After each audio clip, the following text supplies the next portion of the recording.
আমাদের এখানে ইলেকট্রিসিটি যেভাবে জ্বালাচ্ছে, আমি জানি না সব জায়গায় এভাবে জ্বালাচ্ছে কিনা। আমার জামাই হঠাৎ করে পিঠা খাইতে ইচ্ছে করছে, কি আর করার।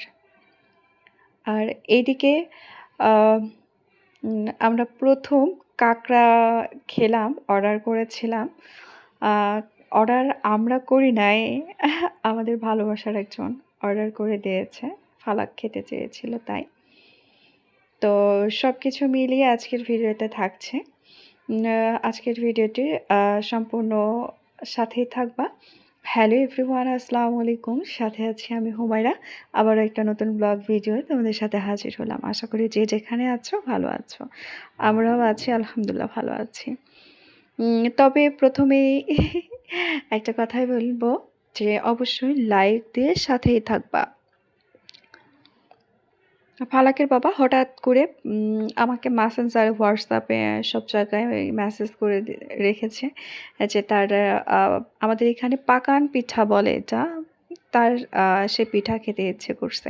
সন্ধ্যার দিকে সে নাকি পিঠা খেয়েছে। বাইরে তো অত মিষ্টি দেয় না, মিষ্টির পরিমাণটা খুবই কম হয়েছে, এই জন্য তার হঠাৎ করে খেতে মন চেয়েছে। এই জন্য আমাকে বলল যে তুমি আমাকে পিঠা বানিয়ে দাও, রাত্রের খাবারের পরে পিঠা খাবো।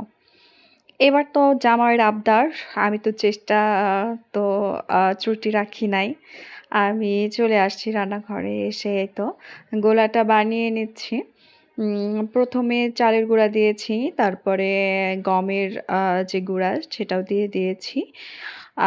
আর এর ভিতরে চিনি দিয়েছি, অনেক একটা ডিম দিয়েছি আর সামান্য কিছু চিনি, এই সামান্য বলতেছি লবণ সামান্য দিয়ে এই তো শুরু করে দিলাম পিঠা ভাজা। কিন্তু আমি না দুঃখের বিষয় যে পিঠাই ভাজতে পারি না।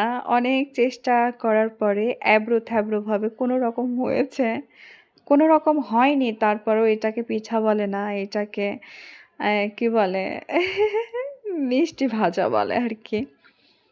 অনেক চেষ্টা করলাম, কিছুতেই হলো না। কি আর করার, সবার দ্বারা তো সব কিছু সম্ভব হয় না। তেমনই আমার দ্বারাও হয়তোবা পিঠাটা হবে না, কিছু আর করার নেই। তারপরেও ফাইনালি ভাবে কয়েকটা এমন হয়েছে আর বাকিগুলোর অবস্থা খুবই খারাপ। তো ওইভাবে আর কি খাওয়া লাগবে। তো আমি একে একে সমস্ত গোলা চুকের পিঠা বানিয়ে নিচ্ছি। পিঠা এই পিঠাটা সবাই ভালো পারে না। আমি আমার হচ্ছে নানি খুব ভালো পারে।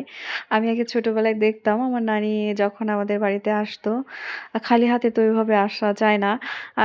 আমরা ২ ভাই বোন ছোট, ছোট ছিলাম। দেখলাম যে পাতিল ভর্তি করে পিঠা নিয়ে হাজির হয়েছে। সেটা গুড়ের হোক আর চিনির হোক, যারই হোক, নানি খুব সুন্দর করে পিঠা বানায়। তো পিঠা বানাচ্ছিলাম আর নানির কথা মনে হচ্ছিল যে নানি আছে, নানির কাছে গেলে হয়তোবা পিঠা বানিয়ে খাওয়াবে। কিন্তু আমি কেন জানি আমি এর আগেও অনেকবার চেষ্টা করেছি, কিছুতেই আমার এই পিঠাটা হতে চায় না। আমার মেয়ের আবার এই পিঠাটা ভীষণ পছন্দ। আমি যখন আমার আব্বুদের বাড়িতে যাই, আ আমার হচ্ছে ছোট আম্মা দেখি আমার মেয়েকে বানিয়ে দেয়। তবে ওনারটাও অত সুন্দর হয় না, তারপরেও উনি চেষ্টা করে। কিন্তু আমারটা কিছুই হয় না। আর এদিকে আমার একজন শুভাকাঙ্ক্ষী ছিল। তাকে বলেছিলাম যে ফালাক কাঁকড়া খেতে চাচ্ছে। আমি কখনোই কাঁকড়া খাইনি। ফালাকও কাঁকড়া কখনোই খায় নাই।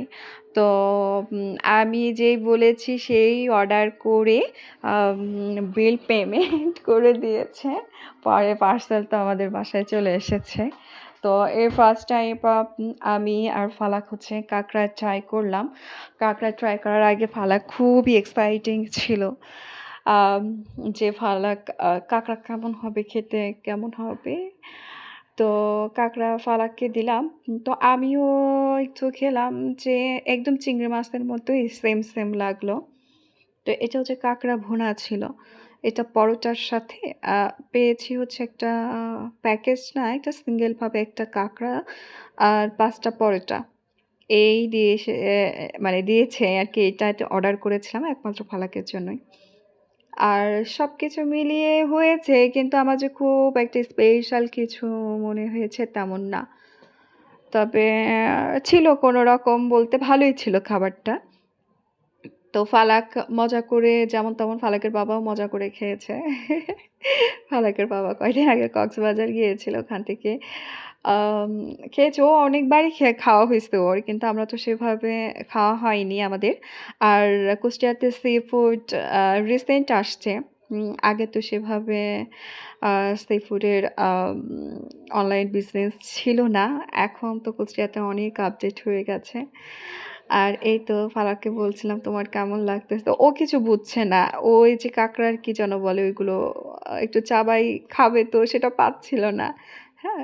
আর এমনিতেই ও মাছ খুব পছন্দ করে কম। তো ১ম বার ট্রাই করছে আর রান্নাটা বেশ মজাই ছিল। আর এইদিকে আমি ফাইনালি অনেক কষ্টর পরে এই কয়টা পিঠা বানাতে সক্ষম হয়েছি। আর কিছু করার নেই, এভাবেই খেতে হবে। কিন্তু তেমন একটা ভালো হয়নি। আসলে আর সবার দ্বারা সবকিছু সম্ভব হয় না। সবাই যদি সবকিছু পারত তাহলে তো হতই। তো এই তো তোমরা যারা এতক্ষণ ছিল সবাইকে ধন্যবাদ। আ সম্পূর্ণ ভিডিও দেখার জন্য। ইনশাআল্লাহ পরবর্তী ভিডিওতে আবার কথা হবে সবার সাথে। অবশ্যই আমার চ্যানেলটা সাবস্ক্রাইব, লাইক, কমেন্ট করে সাথেই থাকবা। উম সবাইকে অসংখ্য ধন্যবাদ। আ উম সবাইকে আসসালামু আলাইকুম। আল্লাহ হাফেজ।